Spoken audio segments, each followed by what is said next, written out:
Olá, vamos continuar nossa leitura hoje do livro Campo de Batalha da Mente.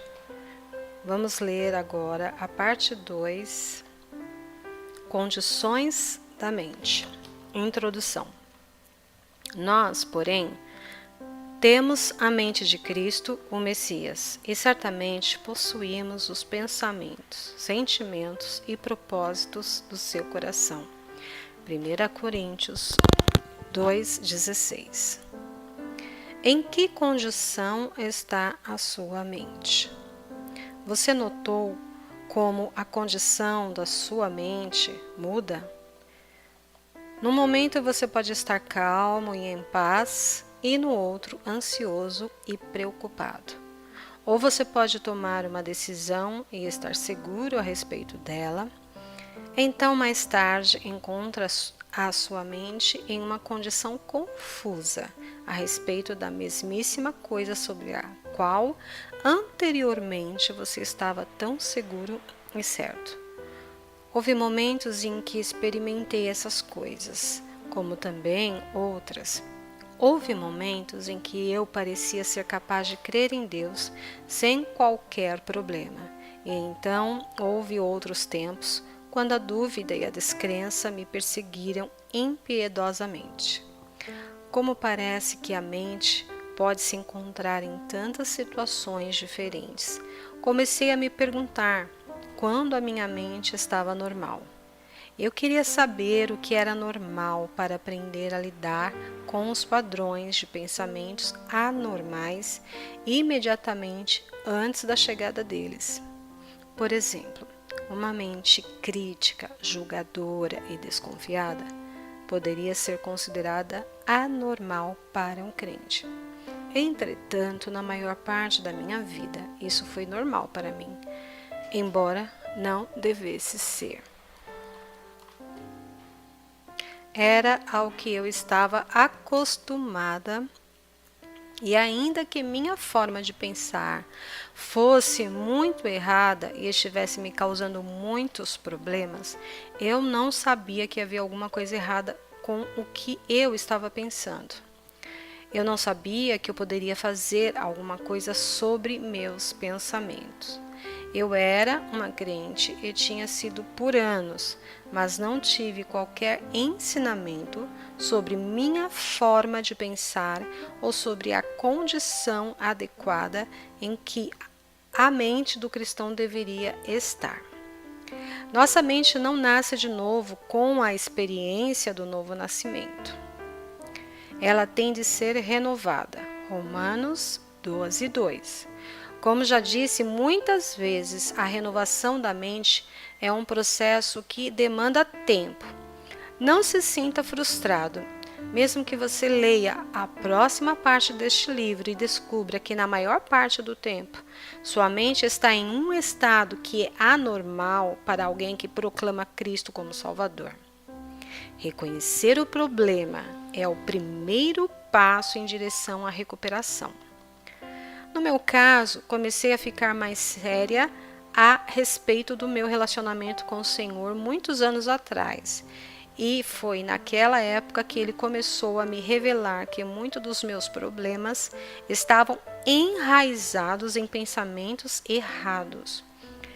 Minha mente era uma bagunça. Tenho dúvidas se ela alguma vez esteve na condição em que deveria ter estado. E se esteve, não foi por muito tempo. Eu me senti oprimida quando comecei a ver quão viciada estava em pensamentos errados. Eu tentava expulsar os pensamentos errados que vinham à minha mente e eles voltavam imediatamente. Mas pouco a pouco a liberdade e a libertação vieram. Satanás lutará agressivamente contra a renovação da mente, mas é vital que você persista e continue a orar e a estudar nessa área até que você ganhe uma vitória mensurável. Quando a mente está normal, espere-se que ela vagueie por toda parte ou você deveria ser capaz de mantê-la localizada ou focalizada no que está fazendo? Deveria você estar irritado e confuso ou deveria estar em paz e razoavelmente seguro da direção que deveria estar tomando na vida? Deveria a sua mente ser cheia de dúvidas e descrenças? Deveria você ser ansioso e preocupado, atormentado pelo medo? Ou é o privilégio do Filho de Deus lançar todo o seu cuidado sobre ele? 1 Pedro 5,7. A palavra de Deus nos ensina que temos a mente de Cristo. Como você pensa que era a mente dele quando ele viveu na terra? Não apenas como filho de Deus, mas também como filho do homem? Continue na próxima parte de O Campo de Batalha da Mente. Creio que isso abrirá os seus olhos para formas de pensar normais e anormais, para que aquele que é discípulo de Jesus e se determinou a andar em vitória. Agora vamos iniciar o capítulo 8 da parte 2, nesse bloco mesmo. Quando minha mente está normal, eu sempre oro para que o Deus de nosso Senhor Jesus Cristo, o Pai da Glória, vos conceda espírito de sabedoria e de revelação, de discernimento de mistérios e de segredos, no pleno, profundo e íntimo conhecimento dele, tendo inundados de luz os olhos do vosso coração, para saberdes e entenderdes qual é a esperança do seu chamamento, qual a riqueza da glória da sua herança nos santos, os seus separados. Efésios 1, 17 e 18. Note que Paulo ora para que ganhemos sabedoria, tendo os olhos do nosso coração iluminados. Baseado em diversas coisas que tenho estudado, descrevo os olhos do coração como a mente. Como cristãos, em que condição deveria estar nossa mente? Em outras palavras, qual deveria ser o estado normal da mente do crente? Para respondermos a essa pergunta, devemos examinar as diferentes funções da mente e do espírito. De acordo com a palavra de Deus, a mente e o espírito trabalham juntos. Isso é o que chamo de princípio da mente auxiliando o espírito. Para entendermos melhor esse princípio, vejamos como ele funciona na vida do crente. O princípio, mente, espírito. Porque qual dos homens sabe, conhece e entende as coisas que se passam nos pensamentos do homem, senão o seu próprio espírito que nele está? Assim também, as coisas de Deus, ninguém as conhece, sabe e compreende, senão o Espírito de Deus. 1 Coríntios 2,11. Quando uma pessoa recebe a Cristo como seu Salvador pessoal, o Espírito Santo vem morar nela. A Bíblia nos ensina que o Espírito Santo conhece a mente de Deus. Da mesma maneira que apenas o próprio Espírito dentro de uma pessoa é o único que conhece seus pensamentos, o Espírito de Deus é o único que conhece a mente de Deus. Uma vez que o Espírito Santo habita em nós e uma vez que ele conhece a mente de Deus, um dos seus propósitos é nos dar a conhecer a sabedoria e revelação de Deus. Essa sabedoria e essa revelação são concedidas ao nosso espírito e nosso espírito então ilumina os olhos do nosso coração, que é a mente. O Espírito Santo faz isso para que possamos entender em um nível prático o que está sendo ministrado a nós espiritualmente. Normal ou anormal? Como crentes, somos espirituais e somos também naturais. O natural nem sempre entende o espiritual. Portanto, é é vitalmente necessário que nossa mente seja iluminada no que diz respeito ao que está acontecendo em nosso espírito. O Espírito Santo deseja nos trazer esta iluminação, mas a mente frequentemente deixa de perceber o que o Espírito está tentando revelar, porque ela está muito ocupada. Uma mente muito ocupada é anormal. A mente é normal quando está em descanso, não vazia, mas em descanso. A mente não deveria estar cheia de questionamento, preocupação, ansiedade, medo e outras coisas como essas. Ela deveria estar calma, quieta e serena. À medida que avançarmos nesta segunda parte do livro, você observará diversas condições anormais da mente e provavelmente as reconhecerá como condições frequentes da sua própria mente. É importante entender que a mente precisa ser mantida na condição normal descrita neste capítulo. Compare-a com as condições usuais da nossa mente e você verá por que frequentemente temos tão pouca revelação do Espírito Santo e porque muito frequentemente sentimos falta de sabedoria e revelação. Lembre-se, o Espírito Santo tenta iluminar a mente do crente. O Espírito Santo dá informação de Deus ao espírito da pessoa e, se o espírito e a mente estiverem se auxiliando mutuamente, então eles poderão andar em sabedoria e revelação. Mas se a sua mente estiver muito ocupada, ela perderá o que o Senhor está tentando revelar-lhe por meio do seu espírito. O sussurro tranquilo e suave. Disse-lhe Deus: sai e põe-te neste monte perante o Senhor. Eis que passava o Senhor, e um grande e forte vento fendia os montes e despedaçava as penhas diante do Senhor. Porém o Senhor não estava no vento. Depois do vento, um terremoto.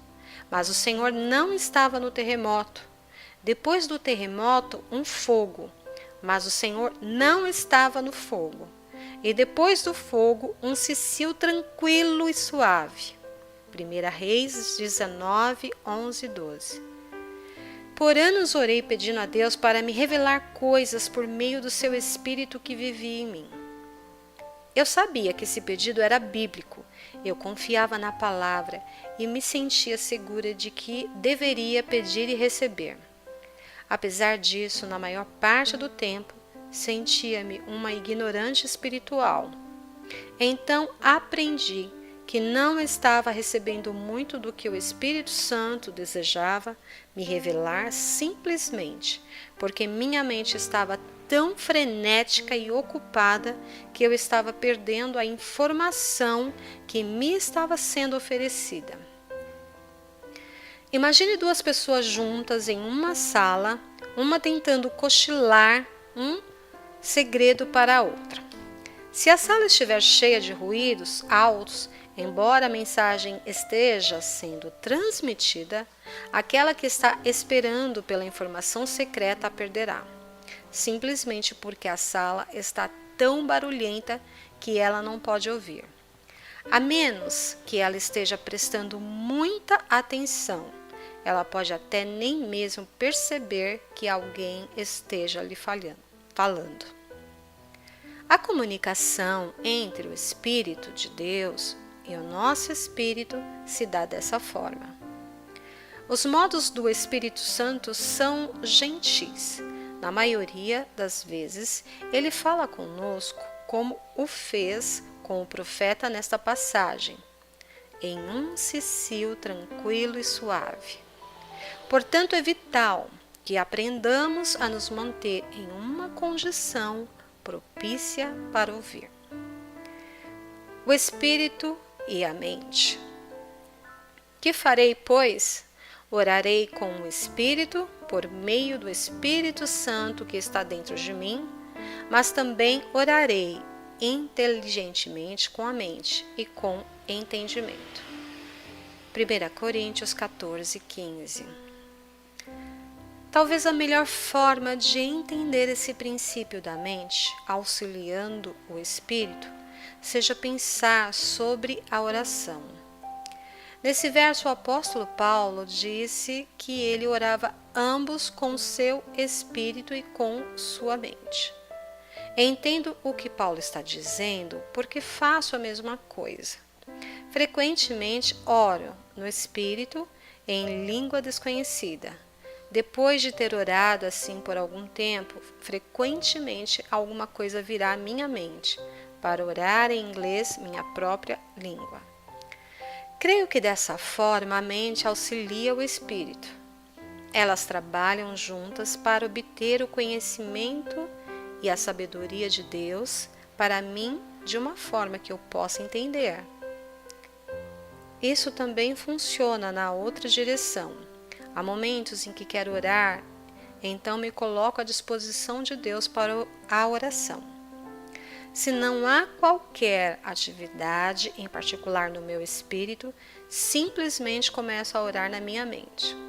Oro sobre os assuntos e situações a respeito dos quais tenho conhecimento. Algumas vezes essas orações parecem muito superficiais. Não há nenhuma ajuda vinda do meu espírito. Pareço estar em luta, então continuo com alguma coisa da qual já tenho conhecimento. Continuo assim até que o Espírito Santo tome conta de mim a respeito de certos assuntos. Quando ele faz isso, então sei que atingi um ponto sobre o qual ele quer orar, não apenas alguma coisa sobre o que eu estou orando. Dessa forma, minha mente e o meu espírito trabalham juntos, auxiliando um ao outro para o cumprimento da vontade de Deus. Línguas e interpretações.